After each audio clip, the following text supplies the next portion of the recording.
Welcome to Unearth the Upstate. I'm Mari. And I am Matthew. And we're still recording with just my cell phone, so apologize for all the oohs and ahs and weird noises you're going to hear. Warts and all. Warts and all. And today we're going to spend some time in the southwestern part of New York State, just north of Pennsylvania, around and in the Allegany State Park. And I will say this is just going to be an overview because we will like to go back and visit some of these stories and some of these things more in detail later. Mm-hmm. Yeah, absolutely. Okay. So where is Allegany State Park? Well, if you look at a map of New York, look where Pennsylvania and Ohio meet.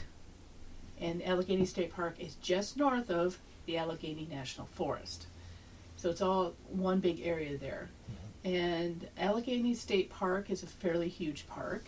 I think it's the third largest. I could be wrong. I mean, we got the Catskills, we got the Adirondacks, and then we got Allegany. Mm-hmm. So I think Allegany is, well, Adirondacks is the biggest. Catskills is kind of made up of all these other little parks, but then you have Allegany. And right. Allegany itself is made of two parts, called the Red House District and the Quaker District. Mm-hmm. So, but Allegany State Park, we have to go back and go back to the original settlers there, which was the Seneca tribe. And really the influence of the Seneca tribe is very, very prominent throughout the park. And I would say the folk tales, because a lot of what we're going to talk about, I think there is a lot of basis in the Seneca folk tales that kind of merged into the general population. And so, what are those folk tales? Do they include the Witch's Walk? Well, we have a place called the Witch's Walk, which is self-explanatory. It is an area where the Seneca believed that witches would walk. It is a cursed area, and that's next to a place called Gahai Hill, which is also considered a cursed area. Different reasons why it's cursed. There is a lot of different ghost stories there. There's a Native American that will appear in your car as you're driving and disappear. Now, I'm not sure what time period this Native American is from. If it's a modern Native American, pre-colonial, I'm not too sure. Okay.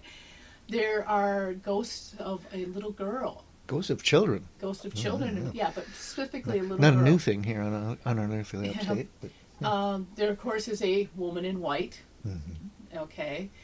There is what's known as the flannel man. Now, that was due to a murder, perhaps. We'll get into these. Don't give too much away right now. Go on. I got to whet people's appetites. We have a lot of ghost towns in there. One in particular is the Irish town. Mm-hmm. I got a lot to say about that one. Okay, good. There is a giant snake that appears outside the park in the Allegheny River. I'm reading up about the snake. I was wondering, wow, that sounds a lot like a cryptid. It is, but yet, if you look at it where it came from, it's kind of up there with like the panther in Lake Superior. Or the Paisa bird. Okay, I heard of the Lake Superior panther. Yes, yeah. Oh, and like I said, we'll get into it. And one of my favorites, and I will go back and we'll go more deep in him, High Hat. Oh my, when you hear about High Hat, I'll mention the most striking thing I think about High Hat. Yes. All I got to say is, people are really into shadow creatures and shadow men now and the internet, and you think that's a new thing. No. High Hat proves it's not new. But let's just go over some of these right now.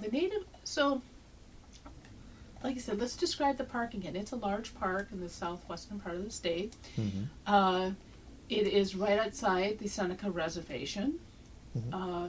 And that, like I said, that does play into a lot of these stories because the Senecas were settled there originally. And even up to the 1960s, they kept getting pushed into a smaller and smaller reservation spot.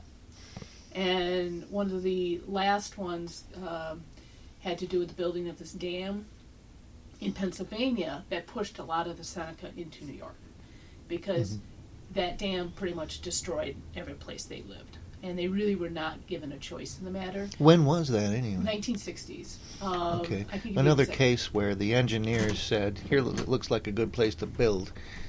Well, they and they- needed the dam Mhm. to control the flooding in Pennsylvania. Uh, And basically, they just went, oh, well, here's a bunch of Native Americans living here. Oh, but the treaty says we can't touch it. Oh, too bad. so And- eminent domain type stuff. Oh, yeah, they totally ignored the treaty, went in, kicked them out, and built the dam. Would it have, with a hot development like that, Yeah. in the works? Do you think it would have mattered, really, who lived there? It was easier. Yeah, It was easier to definitely displace the Native easier. Americans. It was easier to By displace. treaty. Yeah, ignoring the treaty. They totally Mhm. ignored the treaty, and that is going to lead to a lot of these stories as well as we get into these stories. A lot, because it even though it forced them off their land and Yeah. that, it did modernize the area. Take that what you will. And I want to apologize for the creaking you hear. Our neighbors are upstairs, and we're picking them up. I'm sorry about that. Just So- slightly. Just think of it as the ghostly steps in our house as you listen. Okay. With the state of the floor Yeah. in this apartment, Well, it is a bit like a haunted house. This house was built in, just to get it back around. Like 1888. In 1888, it's an old farmhouse, been divided into 2 apartments, and it has character. We're just going to say that. It has character. Okay, let's go back to Allegany. Yes. Okay, so, like we said, the building of the dam really it was overturned the 1794 Treaty of Canandaigua, and which had guaranteed Seneca lands. They totally overturned it and made the. But that was in Pennsylvania. That was in yeah. Pennsylvania, but it affected New York because Yeah, it was like I affected said. New York, yeah. If you looked at these on a map, Allegany State Park is the hat of Allegany Yeah. National Forest. The Allegany National Forest is in Pennsylvania, and the state park is right on top of it. And it's beautiful. I mean, It is beautiful country. We have not been there yet, but it's definitely on our list to go. So we are going to talk about first. I just lost my place. I'm sorry, folks. Hold on. So let's talk first about the Native American that appears in a car. So this is in a few stories, and I want to apologize. I'm going to pause. Oh, I can't pause. Sorry. It's in a few stories of people that have witnessed it in the park. Mainly, they are driving along the street. I'm trying to find exactly where this happens, but I can't find it right now. Mainly, the people will be driving along the park roads, and it's along the western side of the park, along near the Witch's Walk in Gaia Hill, and the people will be driving. All of a sudden, this Native American appears in the car, doesn't say anything, and when they stop the car, he disappears In the car. in the car. So That is frightening. There have been a few people who reported this happening, so it's not just a one-off ghost story. How is he described? That's the thing, and that's why I was saying I don't know if he's pre-colonial. I don't know if he's modern Native American. As we get into some of these tales, a lot of these tales are modern now, so I might lean to probably a more modern Native American, because as we go through it, you're going to see that it seems like these ghost stories come from like a certain pockets of time. You'll get the Seneca folklore of the area, and there's a lot of great. I highly recommend looking up the Seneca folklore. There's so many great stories there. If you really like ghost stories, if you really like folklore, look up the Seneca tales. There are some really good ones. I spent an afternoon reading a lot of them. Had nothing to do with our podcast, but I enjoyed reading like every one of them I saw. So I do recommend, if you want to get into if you're into folklore, definitely look up the Seneca's stories, because they were big on telling stories and really good at telling ghost stories as well. And a lot of I can think of one in particular. It was about these 12 brothers and they were hunting in a certain area, and there were these evil witches, these evil women, and they were picking these brothers off one by one, and they would basically, it didn't say they threw them off this cliff, but the brothers, how they killed them is the brother would go off the cliff and splatter. Yeah. And I mean, they're very descriptive. It splatter. And so they're picking off the brothers one by one. It finally gets down to the two youngest brothers, and they go and find their uncle, who happens to be this cannibalistic spirit, to help them find their other brothers so they can go after these witches. And they literally have to trap their uncle in their home, their longhouse, and convince him to help. I forgot one part. The reason they knew the brothers were being killed off by these women is because the youngest, when he was out, hunting or whatever, heard crying in the ground and dug up this skull that was crying. And when they captured their uncle, he resurrected the skull, and it was one of their brothers. And that's how they found out how they were dying. And at the end, their uncle did help them. This disembodied cannibalistic spirit helped them get revenge on the women. But that gives an example. I mean, that one, there's more detail in that one. And how does that work into Witch's Walk then, just generally? Well, Witch's Walk, again, it's an area near what's called the Guy Hill. It's an Guy Hill. Yes, it's an area where a lot of what we call will-o-wisps are seen, or spirit lights. People see these floating orbs on that all the time. And there is a great story, if you give me a second. Let me find it. It has...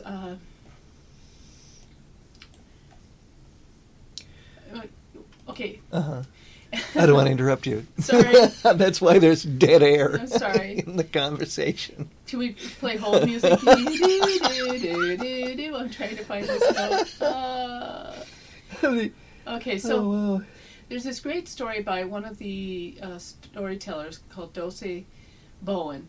He passed away, I think, in 2006, and he's got a few books out. But he was a Seneca storyteller, and he tells this one story about, and I'm just going to paraphrase it here, about the Seneca soldier who came home after World War II, and so it had been a couple months after Japan surrendered, and he'd been in the Pacific. So he came out without a scratch. He had never been injured. Well, other people in his troop, had been shot and whatever. So when he comes back, of course, they give him a hero's welcome. There's a party, and he ends up having to visit like every relative while he's there. And of course, it gets really, it takes him weeks to visit everybody, because everybody wants to invite him in for dinner, and of course he's got to sit there and tell his stories, and he's a hero, and people are treating him as such, right? So he's at one of his cousins, and they had a great meal, including Coca-Cola. It was just a great time, and it gets late, and they're like, no, stay home, stay with us, it's really late, don't walk home. And he's like, I was in the Pacific. Nothing's going to scare me. I mean, think about the stories that came out of the Pacific fighting the Japanese in the Japanese theater. You could see why you think that. Now, did they give any of the details as to where he was in the Pacific? No, just said he fought in the Pacific. So, okay. Right. So he knew going home, the shortest route would be through Witch's Walk.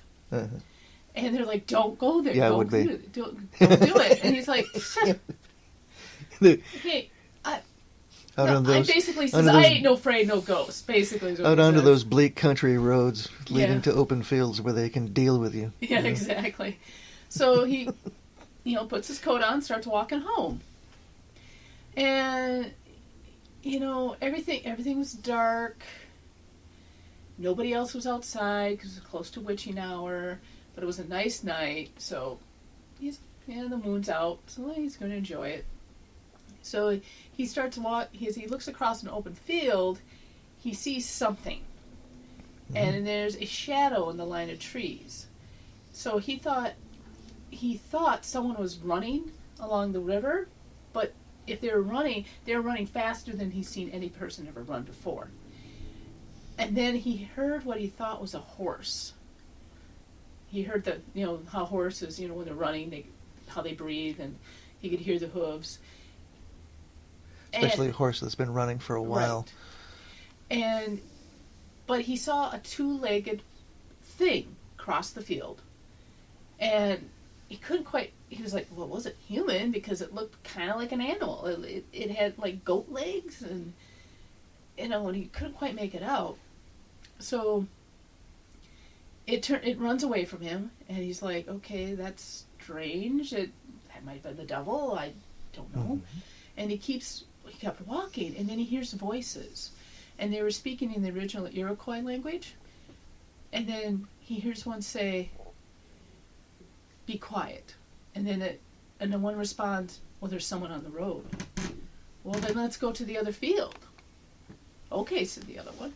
The apples are better there anyway. And two horses come out, and they walk across the field. He suddenly realizes those horses were the ones talking. He takes off at that point, and like something out of Gulliver's Travels, like the Wenham. Yeah, exactly. Yeah. Except these were obviously cursed creatures, not like the Wenham, who were just smart horses. Just so, reaching back for parallels here, to what a basis for that might be. Yeah, he runs home, runs so fast he hits his head on the door trying to get in. But his dad happened to be sitting on the porch, and his father turns on the light and says, "Tell me what you saw." And the soldier says, "I was in the Pacific for 2 years with the Japanese army trying to kill me. I didn't get a scratch. I've been home for 2 weeks, and I get banged on the head, and I saw witches." Dad said, "So you did." Unquote. So that gives an example of the type of stories, and that's pretty modern, but that gives you an idea. I mean, talking animals are very prevalent, but it's not like. But we've both been there, Murray. We've both been in the deep woods. Yeah. In northwest Wisconsin. And here. I can remember many walks. Yeah. Which were strange. Mm-hmm. And you just gotta. Well, I don't know that, but that experience is pretty intense. It's pretty specific. It's pretty focused. Yes. He sees that creature. Maybe it was one of the horses. But he hit his head and then saw it. No, he hit his head when he came running home. He was running so fast he didn't see the, kind of like a cartoony thing. You're running so fast, you're scared, and you wham into it. Yeah, that's so the blow to the head came after. He saw this stuff. So, yeah. After the experience. Okay. But I just love the fact his dad's like, you did. So. Oh, so. Yeah, it happened. I was expecting his dad to ask, okay, so what did you see? Yeah. You saw him, didn't you? Yeah, exactly. Hear those two talking horses. Yep. Now, of course, there's other things that happen in there, like there's a train that got stopped there. Supposedly, you see a train sometimes in the area that disappears. I only saw that mentioned once, so I'm not sure, how that's related. There are other sightings mainly of these sprites. Now, I did find on YouTube. I wasn't going to mention this, but I think I should. One paranormal investigator investigated that area, and he picked up a lot of EVP. But he was saying it wasn't really the EVP that was freaking him out. It really wasn't. Now, is that the one that's sensitive to magnetism?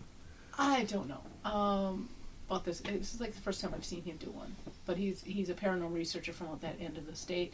Okay. But he said it wasn't the readings he was getting on his equipment. It was a feeling he was getting in that area. And it's a beautiful area. I mean, I would like to try to hike it, but it sounds like you start hiking that area, it's like you said, you get a weird feeling. It's not right. And that is what this particular area is like. And it is an area that, like I said, the Seneca said was cursed. Mm-hmm. And you can go online and find a lot of good stories about, but it's like orbs, talking animals. Maybe you see the devil. Maybe you see hi-hat. Look at the hi-hat. We'll get to Hi-Hat. He's my favorite. I like We Hi-Hat. promise. We promise we'll get to Hi-Hat. But then you go, but it's not the only place in the park where you see ghosts. In Thunder Rocks area, you see a woman in a white gown and bonnet from the 1880s. Now, I found no background on that unless... Now, you were going to talk about Irish Town. Now, is Irish Town anywhere near the Thunder Rocks area? I don't have a map out, so No, it's... where it's near is another town in the area. And I'll have it in just a sec here. Okay. Limestone. Limestone. So Yeah. I'm thinking... Around Carrollton. I'm thinking that, maybe this is kind of related to the other towns that were there and then disappeared, because there were a lot of settlements that just disappeared, not any nefarious reason, just, No. And I've got quite a few details on the story of New Ireland. Well, since we're in Irish Town, why don't you relay us some okay. stories? Well, all right. This information comes to us from an article that's already been credited already, of course. But I'm paraphrasing, naturally. All right. In Allegany State Park, there's a ghost town by the name of New Ireland. Now, New Ireland residents who lived in that town lived there from 1850s to early 1900s. Now, the area known as New Ireland was settled in the 1850s by Irish natives of County Clare in Ireland. Now, during Ireland's Great Famine of 1845. Now, all of Ireland at this point, all right, was controlled by the British, and as a result, the Irish received very poor treatment in their own country, and they couldn't own land, and their incomes were capped by the British Crown, which means they could only earn so much. And the people in Clare County heard that there was work to be found in and around Limestone, New York. So, hey, they took their chances. They rolled the dice. They bought a ticket on a coffin ship, which we've mentioned previously. Yeah, and last episode. Oh, my goodness sakes. Yeah. So look for a description of the coffin ships. Look for the previous episode. Okay. But in hopes for a better life in America, they found work on the Erie Railroad and the Genesee Canal. And there was a large tannery in Limestone as well. So it was a chance. The biggest chance was getting over on the ship, right, of course, and surviving that. But they were pretty sure that they'd be able to find a job in these areas. And when they arrived, they did. They found them, and the Irish family settled at the head of Irish Brook Run in the town of Carrollton, creating St. Patrick's Church. This was the parish, then, of the New Ireland families. Now, the reason for New Ireland's remote location is that Irish Brook Run had a cheaper land because it was further away from town. Any land that was close to like a railhead or road was much more expensive. It came at a higher premium. And so they were able to save money and send it back to their folks in Ireland. And they brought their families over. And the first farmhouse in New Ireland was built in the 1860s. Now, as people in the community grew and prospered, they built larger homes and built a school there and began prospering, working for the railroad and for the Genesee Canal and the tannery principally. However, in the 1920s and 30s, oil was discovered in New Ireland, but the residents of New Ireland were sharp. They were smart. They didn't sell their mineral rights over to the big companies, but instead, they drilled for oil, and they made money. Good for them. All right. But we have too many stories of people where that doesn't happen. Good for them. Nope. That is bully, as Teddy would say. Okay, but as the oil ran out, the oil families eventually left for Oklahoma and Texas. So that's where those Irish names wound up. Okay. Out there in Oklahoma and Texas. They started here, and many homes were abandoned, however, during the Depression, mostly during the 30s, and people salvaged lumber from the abandoned homes and barns. Things kind of crashed kind of fast in New Ireland because the railroad, wasn't expanding anymore, and neither was the canal, and And the tannery, had consequences there too. And so the buildings began to disappear with only their foundations remaining. And now it's these foundations, though, that make New Ireland stand out as a hiking destination. Mm-hmm. But kind of a bit of a dangerous one, though. But the Irish Masons, I just want to point this out, the Irish Masons that came over cut the stones for the foundations to fit without mortar. Mm. So the foundations can still be seen there to this day, although they're mossy. But they're definitely still there, and very few people know about it. Some say the area is haunted, but no details as to any hauntings have been related. Now, there is a name of a ghost that supposedly sees. Is it Mary McGuire? Yeah. So I've heard mention that there was one particular ghost in that area named that, but I haven't found any proof of anybody that lived there. But it's a pretty Irish sounding name. So I'm sure there probably is one there. Yeah, and the state doesn't like to promote New Ireland as a hiking destination because they want to keep it pristine, like that. Well, that's understandable, yeah. And but it's located in one of the wildest areas, and it's easy to get lost. So have a guide. Okay, before there are no signs, markers, hiking paths, not even as much as a trailhead. Make sure you have your maps downloaded to offline mode. There. If All Trails has it, yes. Yep. And anyone looking to get lost, there's a couple of people you can get in contact with. Mm-hmm. First, you can call 667-3725. We can leave that up. Of course. You'll have the resources on our website. You need to look that up. Absolutely. But anyway, a couple of guys, one by the name of Blideball and another guy by the name of Rob Schmidt. Mm-hmm. Yeah, they're both help people out who want to, hike back there and see whether or not they can find him. Because Blideball, mm-hmm. who is one of the persons interviewed in the article I took some of the information from, he discovered it quite by accident. Oh, wow. Yeah. Yeah, that's right there in the sources for your notes for this episode. Well, we have another ghost story. It's the Flannel Man. Now, interesting thing is, the Flannel Man is a ghost story. And there is another podcast who covers this quite well, much more in depth, who the Flannel Man is.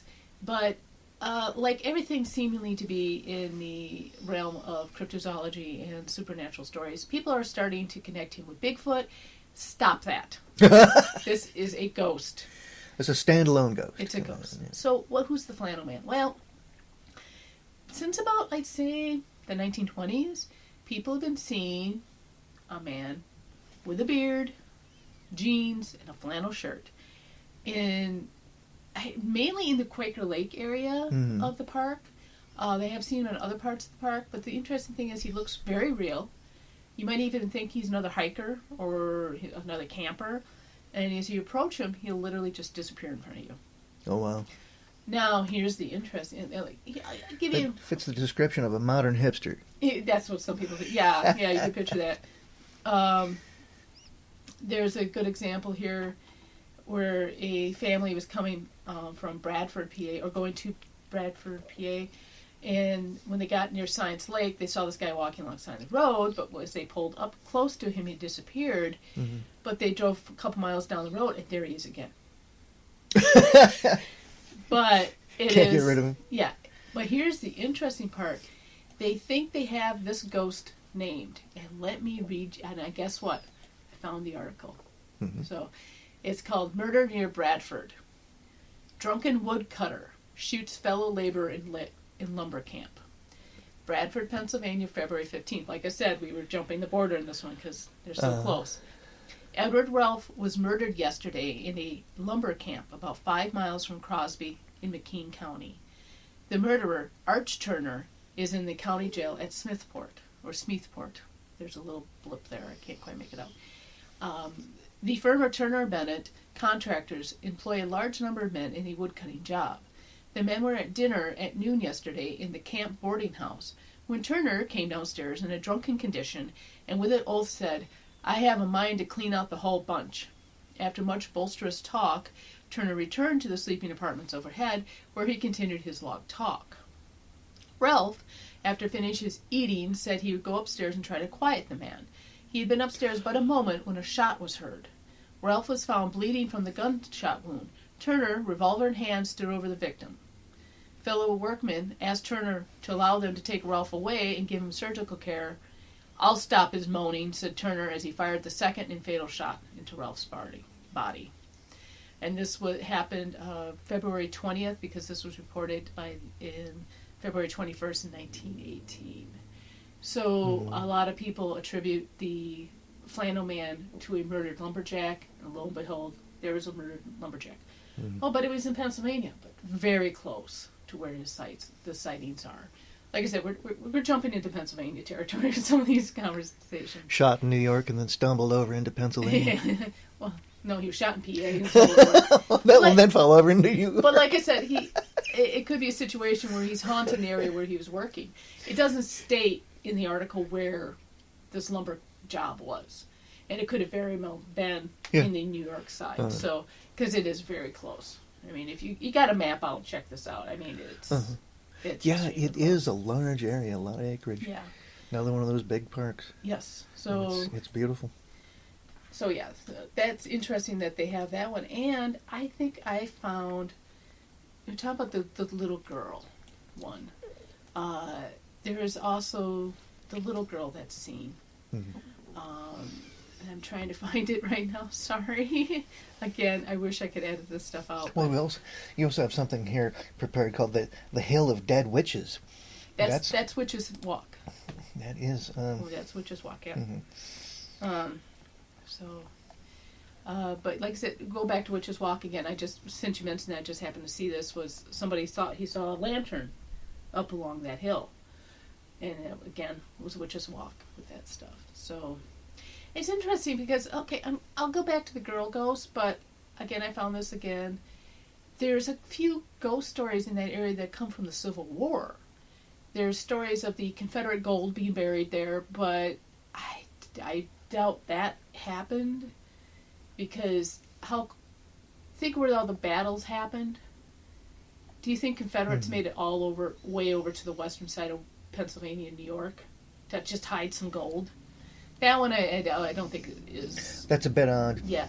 But there is a story, too, where the Senecas ran into some Union deserters, and they asked them to Desertion was common. Yeah, asked them to get to Canada, and the Indians said, sure, but you got to pay us, of course.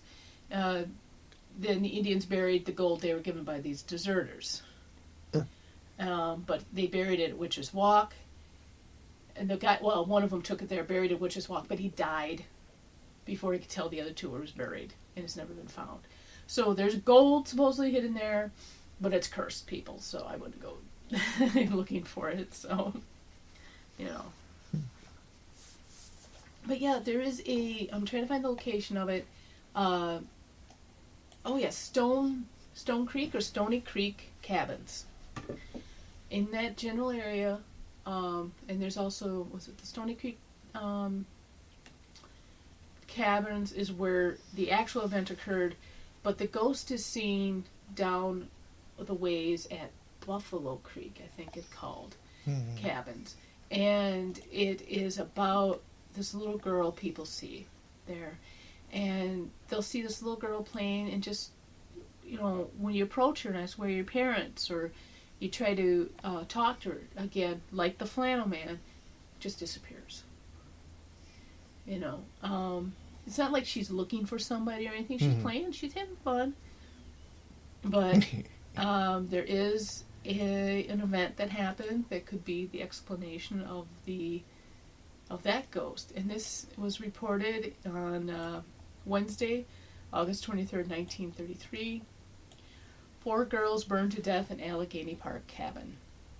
Gasoline poured on the wood fire in mistake for kerosene burst into flames and traps Buffalo campers, mother of 2, building the fire, burned in hands. The tragedy, worst in park history. 4 Buffalo girls lost their lives. Their bodies burned beyond recognition when gasoline being poured onto a wood fire ignited and spilled over onto the floor of a cabin in the Buffalo Trail near Frex in Allegany State Park Monday evening. And so 4 girls died. The mother ended up with severe burns on her hands due to it.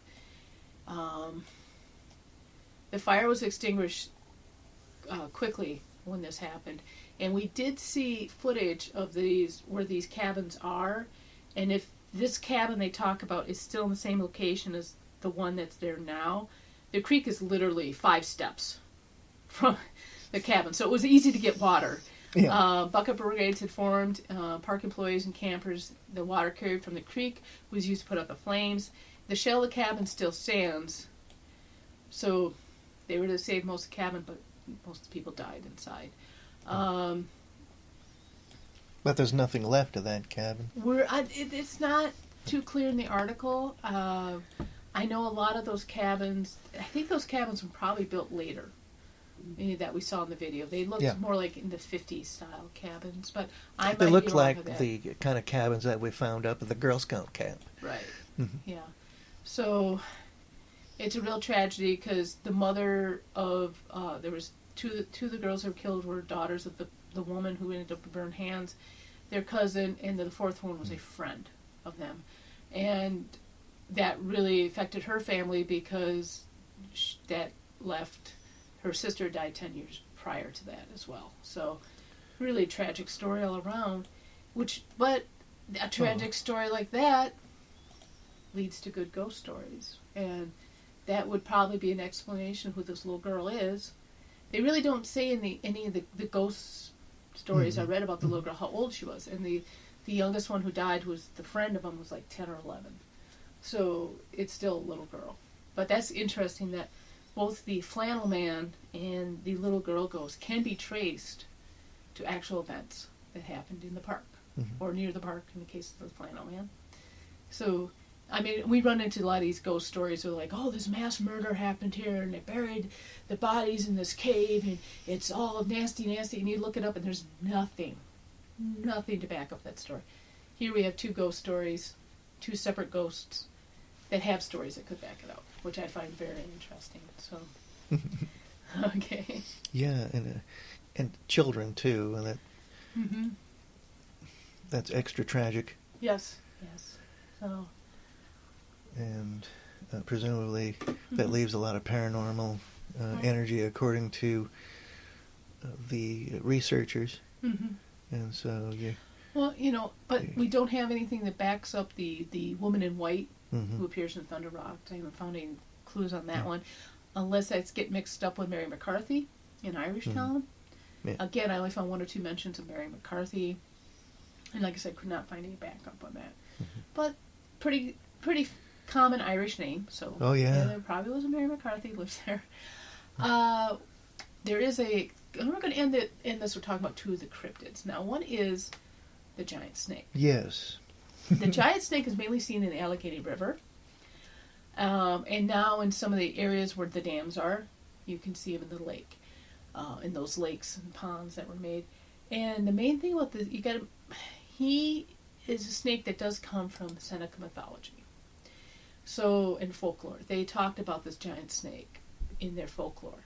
But what's interesting is he kind of disappears for a while. I mean, people were talking about him as in the past for a long time. These dams start to get built, and now people are seeing the snake again. And it's like a giant water moccasin, I guess is the best description of it. Okay, so describe water moccasin. That's a snake, kind of a semi-aquatic snake. And I mean semi-aquatic because they will go out into the lakes, Semi-aquatic, okay. Yeah. What's it colored like? Do people describe its colors? Well, the giant snake... Does it glow? Does it have a sound? Does it have a smell? The giant snake, people will misinterpret it as a log until they get close to it, and then it'll start moving like a snake. So, pretty close to, like, those Icelandic sea serpents that people say they see. And I think there was that, that cryptid video of one supposedly caught during this ice breakup where you could see something kind of slithering in the water, and it just didn't make sense what was there. Yeah. Interesting, because all these cryptids are in the form of something that couldn't live that large, at that size, in that environment. But this giant snake, unlike other cryptids, I think is more considered to be more supernatural in background. So the people who do see them are not saying, "Oh, I just saw a giant snake." They're saying, "I saw something that looked like a giant snake." It's definitely, I don't know. The descriptions I get from it, I wouldn't immediately call it like a sea serpent or a river serpent or anything. Any like that. names? Has anybody? All I've heard it called is the giant snake. This is the giant snake. There's probably another word for it somewhere, but like I said, we have to come back and visit a lot of these. But the interesting thing about the snake is that it's a recent phenomenon. There's no lore about it. There is lore about it. Oh, there is? Yes, I mentioned. I said it came from Seneca folklore.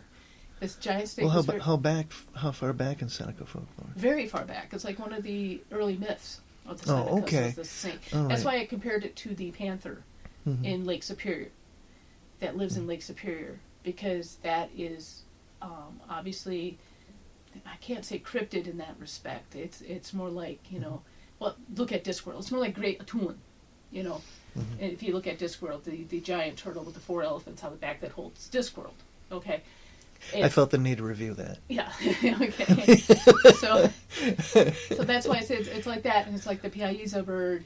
It comes from Native American mythology. It's been, they've all been bastardized over the years.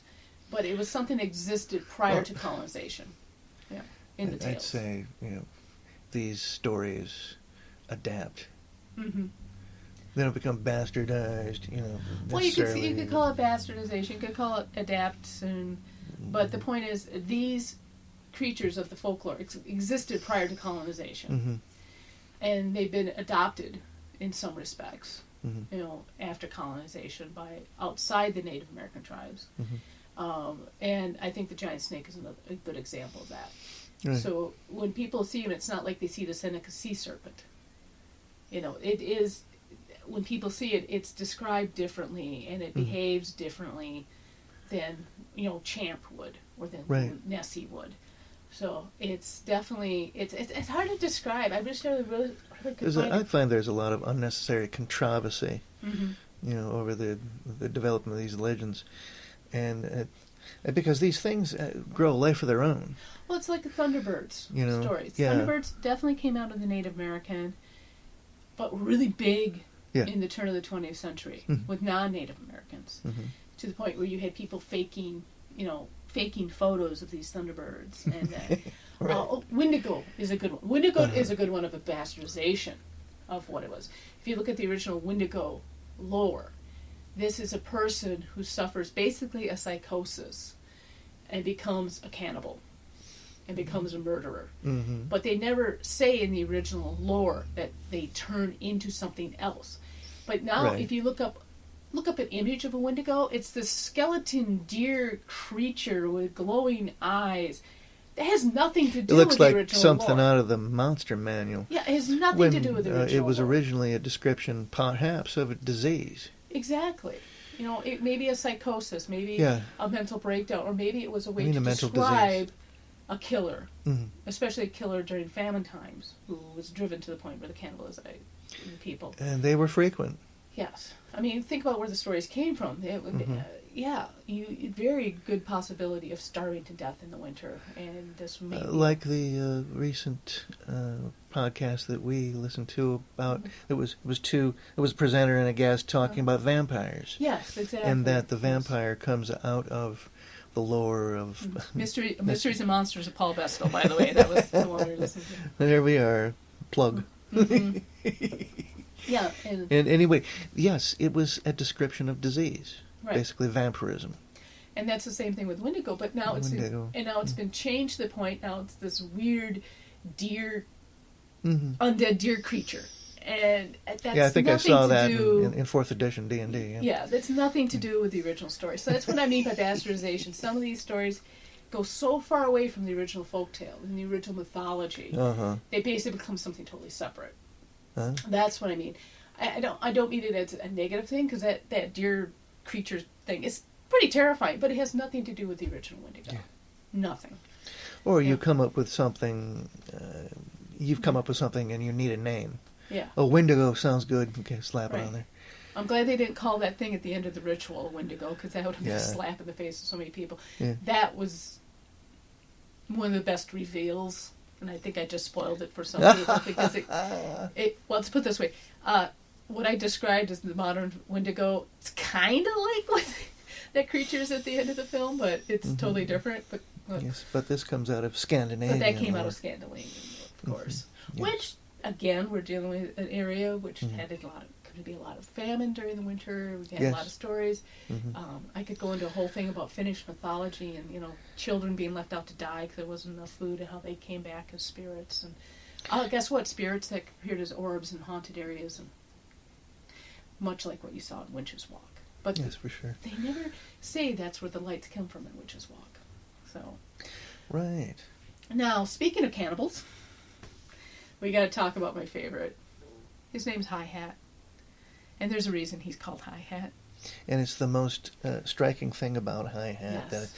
That I'm a little, I guess I could say, I'm a little stuck on High Hat style.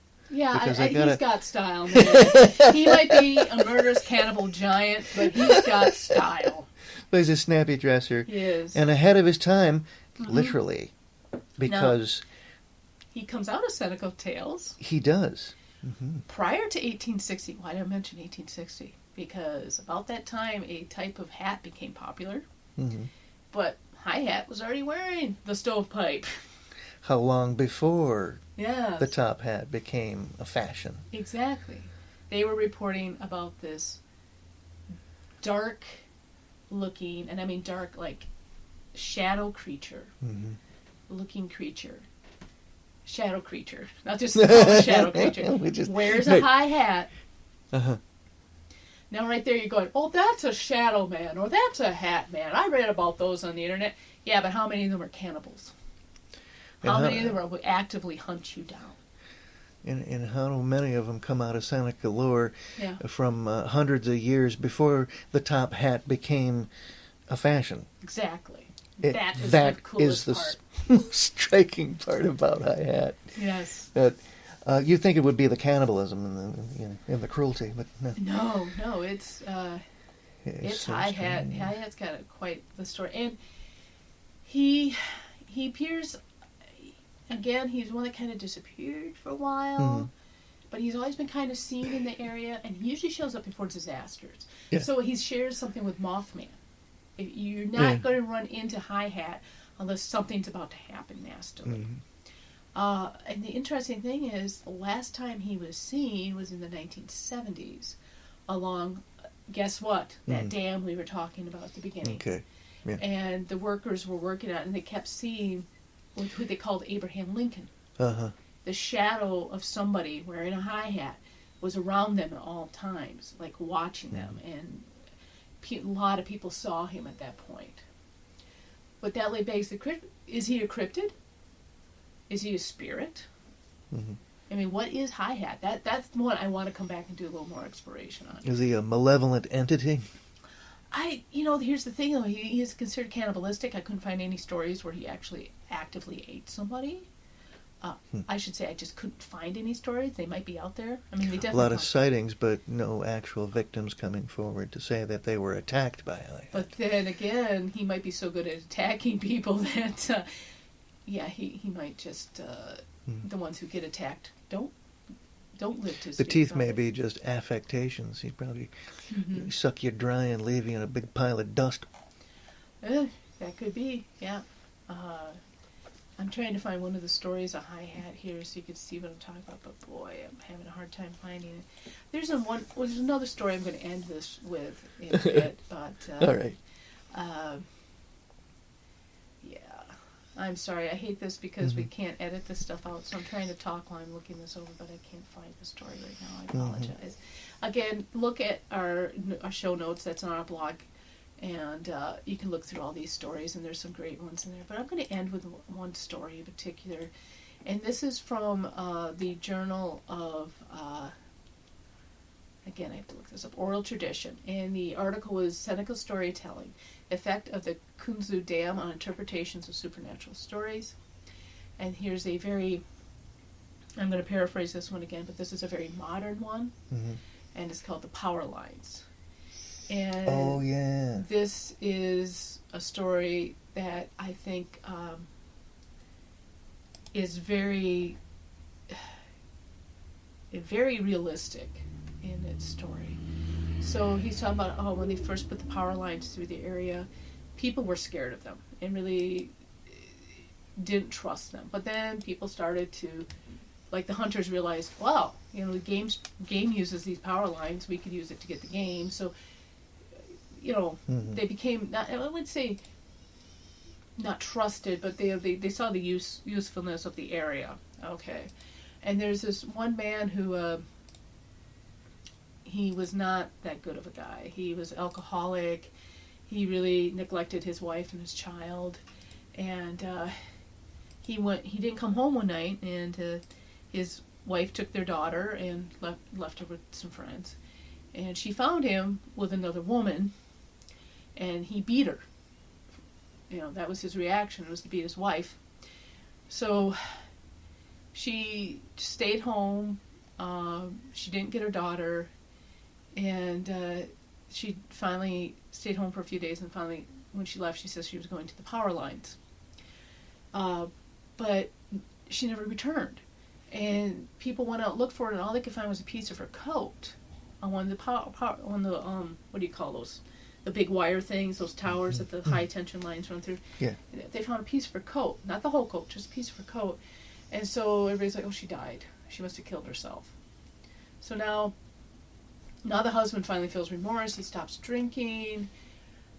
A year later, he's out with a friend hunting along there, and they heard a bird up in a tree, and they're kind of curious. They hadn't heard this type of bird before.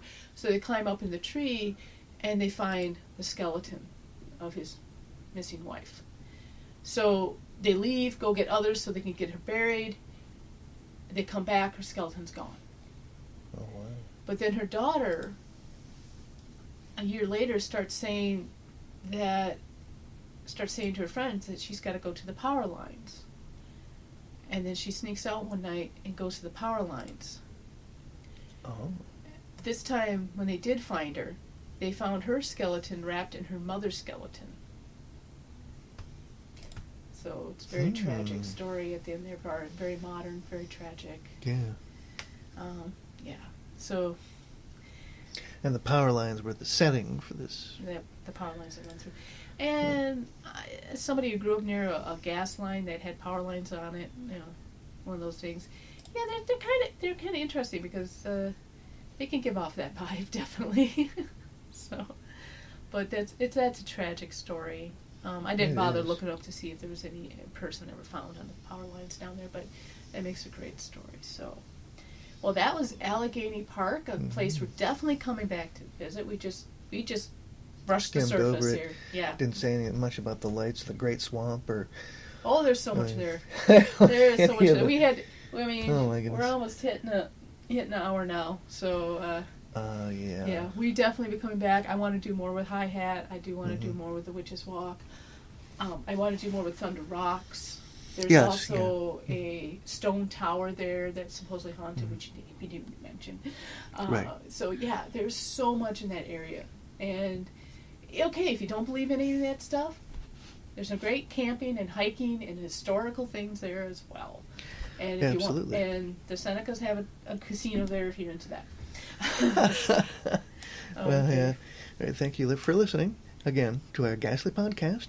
Goodbye. Thank you for listening to Unearthly Upstate. You can find us on Facebook, Twitter, Instagram, YouTube, Patreon, and on our webpage.